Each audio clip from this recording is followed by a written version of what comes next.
2013 November 15 വിളക്കന്നൂരിൽ നടന്ന ആ ദിവ്യകാരുണ്യ അത്ഭുതത്തിൽ വിശുദ്ധ കുർബാനയെക്കുറിച്ച് അവഹേളിച്ചുകൊണ്ടുള്ള ഒരു പരാമർശം നടത്തിയ അതേ മാസത്തിൽ ആ ദിവ്യകാരുണ്യ അത്ഭുതം വിളക്കന്നൂരിൽ സംഭവിച്ചു. ആരായിരുന്നു വെച്ചാൽ യഥാർത്ഥത്തിൽ ആ വ്യക്തി?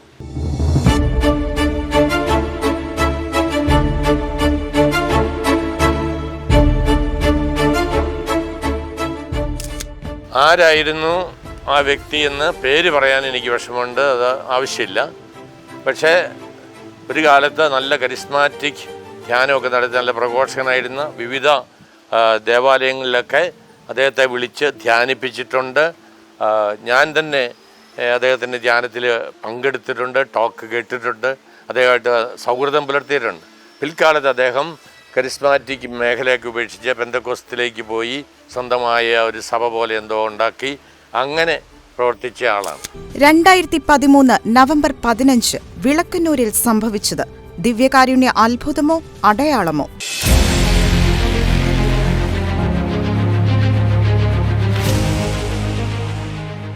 വിശുദ്ധ കുർബാനയെ നിന്ദിച്ച സ്ഥലത്ത് അത് ദൈവം പ്രത്യക്ഷപ്പെട്ടതിൻ്റെ ഒരു സത്യം തന്നെയല്ലേ വിളക്കന്നൂരിലുണ്ടായ ആ യഥാർത്ഥ ദിവ്യകാരുണ്യ പ്രത്യക്ഷീകരണം? എനിക്ക് തോന്നുന്നു അത് ദൈവപരിപാലനയാണ്. കാരണം ആ സ്ഥലത്തല്ല ദിവ്യാനത്തിൽ അധിക്ഷേപിച്ച പ്രസംഗം ഉണ്ടായത്, അതിനടുത്തുള്ള ഒരു പ്രദേശത്താണ്. അപ്പോൾ ഇവിടെ തന്നെ ദിവ്യാന അത്ഭുതം ഉണ്ടായത് തീർച്ചയായിട്ടും ദൈവം അവിടുത്തെ സ്നേഹത്തിൻ്റെ പ്രകാശനമായിട്ട് താൻ പറഞ്ഞ സത്യത്തെ സ്ഥിരീകരിക്കാനായിട്ട് നൽകിയ ഒരു അടയാളമാണ് എന്ന് തന്നെ നമ്മൾ വിശ്വസിക്കണം എന്നാണ് എനിക്ക് തോന്നുന്നത്. അതുപോലെ തന്നെ പതിക്കലച്ഛനെ അന്ന് അവമാനിക്കുകയും അച്ഛനെതിരെ ആരോപണങ്ങൾ ഉന്നയിക്കുകയും ചെയ്ത ആളുകൾ ആരൊക്കെയാണെന്ന് എനിക്ക് അറിഞ്ഞുകൂടാ. അവരതെല്ലാം തിരുത്തി പറയാനുള്ള സാധ്യതയുണ്ട്.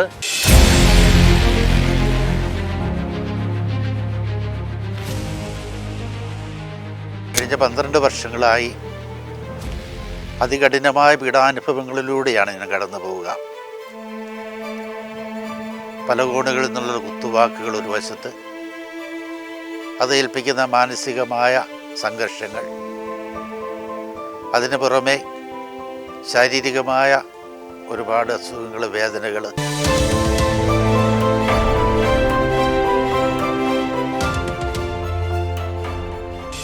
സ്വർഗം മണ്ണിലേക്ക് ഇറങ്ങിയ ഒരു അസുലഭ നിമിഷമായിരുന്നു 2013 നവംബർ 15 ക്രിസ്തു രാജാ ദേവാലയത്തിൽ നടന്ന ആ ദിവ്യകാരുണ്യ അത്ഭുതം. ആ വിളക്കന്നൂരിലെ ദിവ്യകാരുണ്യ അത്ഭുതത്തെക്കുറിച്ച് ആരും അറിയാത്ത ചില പച്ചയായ സത്യങ്ങൾ പുറത്തു കൊണ്ടുവരികയാണ്. ഇന്ന് നമ്മോടൊപ്പം ചേരുന്നത് സത്യങ്ങൾ തുറന്നു പറഞ്ഞ് ബഹുമാനപ്പെട്ട ജിയോ പുളിക്കലച്ചനാണ്. മനസ്സ് തുറന്ന് ജിയോ അച്ഛൻ. ജിയോ അച്ഛാ, ഈ പ്രോഗ്രാമിലേക്ക് ഏറെ സ്നേഹത്തോടെ സ്വാഗതം ചെയ്യുന്നു. അച്ഛൻ കുന്നോത്ത് മേജർ സെമിനാരിയുടെ റെക്ടറായിരുന്നു. അങ്ങനെ തലശ്ശേരി അതിരൂപതയിൽ തന്നെ ഏറ്റവും മുതിർന്ന ഒരു വൈദികൻ, എല്ലാ കാര്യങ്ങളിലും മുൻപന്തിയിൽ നിന്ന് അജഗണത്തെ നയിച്ച ഒരു ഇടയൻ്റെ സ്ഥാനം തലശ്ശേരി അതിരൂപതയിൽ തന്നെ ബഹുമാനപ്പെട്ട ജിയോ പുളിക്കലച്ചനുണ്ട്. അച്ഛാ, അന്നത്തെ ദിവ്യകാരുണ്യ അത്ഭുതം 2013 നവംബർ 15 വിളക്കന്നൂരിൽ നടന്ന ദിവ്യകാരുണ്യ അത്ഭുതത്തെക്കുറിച്ച് ആരും പറയാത്ത ചില ഞെട്ടിക്കുന്ന സത്യങ്ങൾ അച്ഛന് നമ്മോട് പറയുവാനുണ്ട്. അന്നത്തെ ആ സംഭവത്തെക്കുറിച്ചും അന്ന് എങ്ങനെയായിരുന്നു ആ ഒരു ദിവ്യകാരുണ്യ അത്ഭുതം വിളക്കന്നൂരിൽ നടക്കാനുള്ള സാഹചര്യങ്ങളെക്കുറിച്ചും ഒന്ന് പങ്കുവെക്കാമോ? പ്രിയപ്പെട്ട അമൽ, പറഞ്ഞ നല്ല വാക്കുകൾക്ക് നന്ദി. അന്നത്തെ ദിവ്യകാരുണ്യ അത്ഭുതത്തെക്കുറിച്ച് പറഞ്ഞാൽ, ഇങ്ങനെ ഈ അത്ഭുതം ഉണ്ടായി, ഇങ്ങനൊരു സംഭവം ഉണ്ടായി എന്ന് കേട്ടപ്പോൾ ഞാൻ അന്ന് ചെമ്പേരിയിലെ എഞ്ചിനീയറിംഗ് കോളേജിൻ്റെ ചെയർമാനായിട്ട് ശുശ്രൂഷ ചെയ്യായിരുന്നു. ഞാനും മറ്റ് സുഹൃത്തുക്കൾ അച്ഛന്മാരും കൂടി അവിടെ വരികയുണ്ടായി. ഈ അത്ഭുതം കാണുകയുണ്ടായി. സാധാരണ എവിടെയെല്ലാം അത്ഭുതം ഉണ്ടായി എന്ന് കേൾക്കുമ്പം പാഞ്ഞു പോകുന്ന ഒരാളല്ല ഞാൻ. നന്നായിട്ട് പഠിച്ചിട്ട് മാത്രമേ അതിൽ വിശ്വസിക്കുകയോ അതിൽ ആവേശം കൊള്ളുകയോ ചെയ്യാറുള്ളൂ. ഏതായാലും ഇവിടെ വന്ന് കണ്ടപ്പോൾ ഈ അപ്പത്തിൽ ഈശോയുടെ രൂപം അവിടെ പതിഞ്ഞിരിക്കുന്നത് സത്യമാണ് എന്ന് മനസ്സിലായി. പക്ഷെ അത് എന്തുമാത്രം ദിവസം നിലനിൽക്കും എന്നൊന്നും നമുക്ക് അറിഞ്ഞുകൂടാ. ഏതായാലും കണ്ടു, പ്രാർത്ഥിച്ചു, തിരിച്ചുപോയി. പതിക്കലച്ഛൻ കുർബാന ചൊല്ലിക്കൊണ്ടിരുന്നപ്പോഴാണല്ലോ ഈ സംഭവം ഉണ്ടായത്. അപ്പോൾ ഈ സംഭവം കാണാനായിട്ട് ധാരാളം ആളുകൾ അന്ന് വിളക്കന്നൂർ പള്ളിയിൽ വന്നിരുന്നു. ഞാൻ ചെന്നപ്പോൾ നല്ല ആൾക്കൂട്ടം ഉണ്ടായിരുന്നു. എങ്കിലും ഞാൻ വിശുദ്ധ കുർബാനയുടെ സമീപത്ത് നിന്ന് തന്നെ വിശുദ്ധ കുർബാന ദർശിച്ചു. കുർബാനയിൽ ഈശോയുടെ തിരുമുഖം ദർശിക്കുകയുണ്ടായി. ഏതായാലും അസാധാരണമായി എന്തോ ഒന്ന് സംഭവിച്ചിട്ടുണ്ട് എന്ന് എനിക്ക് മനസ്സിലായി. പക്ഷെ ഒരു അത്ഭുതമാണ് എന്നൊന്നും നമുക്ക് ഉറപ്പിച്ച് പറയാൻ പറ്റില്ലല്ലോ. പിന്നെ ആളുകൾ പറയുന്നത് കേട്ടു, പതിക്കലച്ഛൻ വലിയ കമ്പ്യൂട്ടർ വിദഗ്ധനാണ്, അത് അച്ഛൻ്റെ ഒരു അഭ്യാസമാണ്, അല്ലെ അച്ഛൻ്റെ ഒരു തന്ത്രമായിരിക്കും എന്നൊക്കെ ചിലർ പറയുന്നതൊക്കെ കേൾക്കുകയുണ്ടായി. പക്ഷെ അതിലൊന്നും എനിക്കൊരു വിശ്വാസം ഉണ്ടായില്ല. തീർച്ചയായിട്ടും അന്ന് ആ സംഭവം അസാധാരണമാണ് എന്ന് മാത്രം മനസ്സിലാക്കി. പിന്നെ അന്ന് ഞാൻ കേട്ട ഒരു കാര്യം, ഇവിടെ അടുത്ത് കരുവഞ്ചാലിൽ എവിടെയോ കരിസ്മാറ്റിക് പ്രസ്ഥാനത്തിലുണ്ടായിരുന്നതും പിന്നീട് കരിസ്മാറ്റിക് പ്രസ്ഥാനത്തിൽ നിന്ന് വിട്ടുപോയതും ഇപ്പോൾ പെന്തക്കോസ്ത് ആയിരിക്കുന്നതായ ഒരു സാറ് വിശുദ്ധ കുർബാനയെക്കുറിച്ച് വളരെ മോശമായിട്ട് സംസാരിച്ചു. അതിലൊരു സത്യവും ഇല്ല, അത് വെറും പ്രതീകാത്മകമാണ്, ഈ രീതിയിൽ വിശുദ്ധ കുർബാനയെ അവഹേളിച്ചുകൊണ്ട് സംസാരിച്ചു എന്ന് കേൾക്കുകയുണ്ടായി. അപ്പോൾ ആ ഒരു അവസരമായിരിക്കാം ഇങ്ങനെയൊരു അസാധാരണമായ അടയാളം ഉണ്ടാകാനായിട്ട് തമ്പുരാൻ ഇടയാക്കിയതെന്നാണ് ഞാൻ വിശ്വസിക്കുന്നത്. വിശുദ്ധ കുർബാനയിലുള്ള വിശ്വാസം ഊട്ടി ഉറപ്പിക്കാൻ വേണ്ടി. തീർച്ചയായിട്ടും അതിനുശേഷം ഇത് പരീക്ഷണ നിരീക്ഷണങ്ങൾക്കായിട്ട് കൊണ്ടുപോയി വർഷങ്ങൾക്ക് ശേഷം 12 വർഷത്തിന് ശേഷം അത് തിരിച്ചു കൊണ്ടുവന്നപ്പോൾ വീണ്ടും ഞാൻ പോയി ഈ വിശുദ്ധ കുർബാന സന്ദർശിച്ചു, പ്രാർത്ഥിച്ചു. അന്ന് കണ്ട അതേ തെളിച്ചത്തിൽ അതേ രൂപത്തിലാണ് വിശുദ്ധ കുർബാന ഇപ്പോഴും ഇരിക്കുന്നതെന്നതാണ് എന്നെ അത്ഭുതപ്പെടുത്തുന്ന കാര്യം. എൻ്റെ സാമാന്യ ബുദ്ധിയിൽ എനിക്ക് തോന്നിയ ഒരു കാര്യം, ഈ വിശുദ്ധ കുർബാനയിൽ പതിഞ്ഞ രൂപത്തേക്കാൾ കൂടുതൽ ഈ വിശുദ്ധ കുർബാന എന്ന അപ്പം ഈ 12 വർഷം ഒരു കേടും കൂടാതെ, പൊടിയാതെ, പൂപ്പൽ പറ്റാതെ, മുറിഞ്ഞു പോകാതെ അത് നല്ല വെണ്മയോടുകൂടി ഇപ്പോഴും നിലനിൽക്കുന്നു. അന്ന് പതിഞ്ഞത് യേശുവിൻ്റെ രൂപവും അതുപോലെ തന്നെ ഒരുപക്ഷെ അതിനേക്കാൾ അല്പം കൂടി തെളിച്ചമായിട്ട് ഇപ്പോഴും നിലനിൽക്കുന്നു എന്നുള്ളതാണ് ഏറ്റവും വലിയ അത്ഭുതം. വിശുദ്ധ കുർബാന എന്ന് പറയുന്നത് ഈശോയുടെ ഏറ്റവും വലിയ സ്നേഹത്തിൻ്റെ പ്രകാശനമാണ്, ദൈവത്തിൻ്റെ സ്നേഹത്തിൻ്റെ പ്രകാശനമാണ്. സ്നേഹത്തെക്കുറിച്ചുള്ള ഒരു ഭാരതീയ സങ്കല്പം സ്നേഹത്തിന് 4 ഘട്ടങ്ങളുണ്ട് എന്നുള്ളതാണ്. ഒന്നാമത്തത് സാലോക്യം, രണ്ടാമത്തത് സാമീപ്യം, മൂന്നാമത്തത് സാരൂപ്യം, 4 സായുജ്യം. സാലോക്യം എന്ന് പറഞ്ഞാൽ അത് കണ്ടുകൊണ്ടിരിക്കുക എന്നാണ് അർത്ഥം. സ്നേഹിക്കുന്ന വ്യക്തികളെ കണ്ടുകൊണ്ടിരിക്കാൻ നമ്മൾ ആഗ്രഹിക്കുന്നു. സ്നേഹിതരോട് എപ്പോഴും മാതാപിതാക്കന്മാരാണ് മക്കൾ വിദേശത്ത് നിന്ന് വരാൻ കാത്തിരിക്കുക അവരെ ഒന്ന് കാണാനായിട്ട്. അപ്പോൾ കാണുവാനുള്ള ആഗ്രഹം, ദൈവത്തിന് ഈ ആഗ്രഹം ഉണ്ടായിരുന്നു.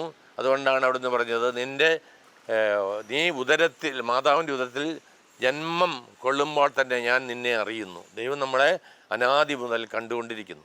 രണ്ടാമത് സാമീപ്യമാണ്. സാമീപ്യം എന്ന് പറഞ്ഞാൽ സ്നേഹിക്കുന്ന വ്യക്തിയുടെ അടുത്തായിരിക്കാൻ ആഗ്രഹിക്കുന്നു. നമ്മളെല്ലാവരും ആഗ്രഹിക്കുന്നത് അതാണ്. ദൈവം അത് ആഗ്രഹിച്ചു, മനുഷ്യനോടൊപ്പം ആയിരിക്കാൻ. അതുകൊണ്ടാണ് അവിടുന്ന് മനുഷ്യനായി ഈ ഭൂമിയിലേക്ക് അവതരിച്ചത്. ദൈവം നമ്മോടുകൂടെ എന്നർത്ഥമുള്ള എമ്മാനുവേൽ എന്ന പേര് അവൻ സ്വീകരിച്ചത് അതിനാലാണ്. നമ്മോട് കൂടെ ആയിരിക്കും, നമ്മുടെ അടുത്തായിരിക്കാൻ അവിടുന്ന് ആഗ്രഹിച്ചു. മൂന്നാമത്തത് സാരൂപ്യമാണ്.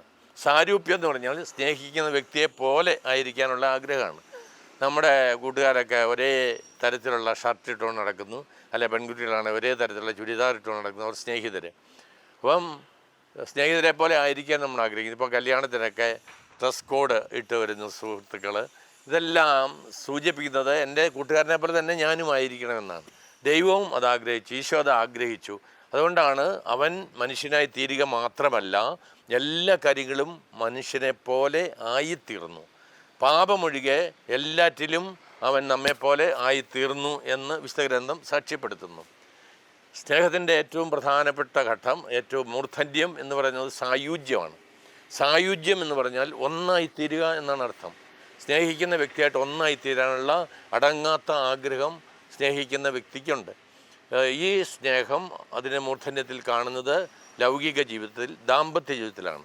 അവിടെ ഭർത്താവും ഭാര്യയും ഒരു ശരീരമായിത്തീരുന്നു, ഒന്നായിത്തീരുന്നു.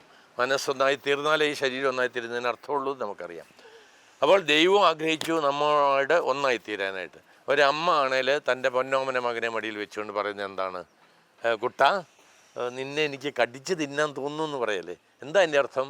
കടിച്ച് തിന്നാൻ തോന്നുന്നു പറഞ്ഞാൽ നീയുമായിട്ട് ഒന്നായി തീരാൻ ആഗ്രഹിക്കുന്ന അർത്ഥം. വേണ്ടി വന്നാൽ കവിളത്തൊരു കമ്മു കൊടുക്കുകയും ചെയ്യും. അത് ആ ആഗ്രഹമാണ്. അപ്പം ദൈവത്തിന് നാമുമായിട്ട് ഒന്നായിത്തീരാനുള്ള വലിയ ആഗ്രഹം ഉണ്ടായിരുന്നു, ഈശോയ്ക്ക് ആഗ്രഹം ഉണ്ടായിരുന്നു. ആ ആഗ്രഹത്തിൻ്റെ സഫലീകരണത്തിന് അവിടുന്ന് ചെയ്ത മഹാ അത്ഭുതമാണ് ദിവ്യകാരുണ്യം എന്ന് പറയുന്നത്. നമുക്ക് കടിച്ചു തിന്നാവുന്ന രൂപത്തിൽ അവിടുന്ന് ആയിത്തീർന്നു. നാമുമായിട്ട് ഒന്നായിത്തീരാനുള്ള വലിയ അനുഗ്രഹവും കൃപയുമാണ് ദിവ്യകാരുണ്യത്തിലൂടെ നമുക്ക് ലഭിക്കുന്നത്. ഈശോ ദിവ്യകാരുണ്യത്തെക്കുറിച്ച് പറഞ്ഞ അവസരത്തിൽ ഇതെൻ്റെ ശരീരമാണ്, ഇതെൻ്റെ രക്തമാണെന്ന് പറഞ്ഞപ്പോൾ ഒരു ഉപമയും ഒരു അലങ്കാരം ഉപയോഗിക്കുന്നില്ല.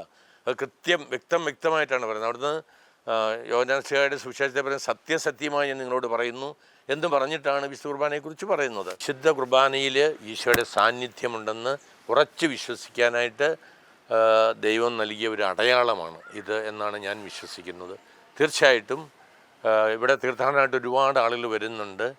പക്ഷേ പലരും വരുന്നത് ഒരു കൗതുകം അല്ലെങ്കിൽ ഒന്ന് അറിയാനുള്ള ജിജ്ഞാസ, ഈ അത്ഭുതം കാണാമല്ലോ, ഈ മനോഭാവം മാറിയിട്ട് എൻ്റെ വിശ്വാസത്തെ ഊട്ടിയുറപ്പിക്കുന്ന, പ്രത്യേകിച്ച് ദിവ്യകാരുണ്യത്തിലുള്ള വിശ്വാസത്തെ ഊട്ടിയുറപ്പിക്കുന്നതിനുള്ള വലിയൊരു അവസരം എന്ന വിധത്തിൽ അതിനെ എടുത്തുകൊണ്ട് ആത്മാർത്ഥമായിട്ട് പ്രാർത്ഥനയോടുകൂടി ഈ ദേവാലയത്തിൽ വന്ന് വിശുദ്ധ കുർബാനയുടെ മുമ്പിൽ ആരാധിക്കുകയും പ്രാർത്ഥിക്കുകയും സ്തുതിക്കുകയും ചെയ്യുമ്പോഴാണ് അത് നമുക്ക് ആത്മീയമായ നവീകരണത്തിന് കാരണമായി തീരുള്ളൂ.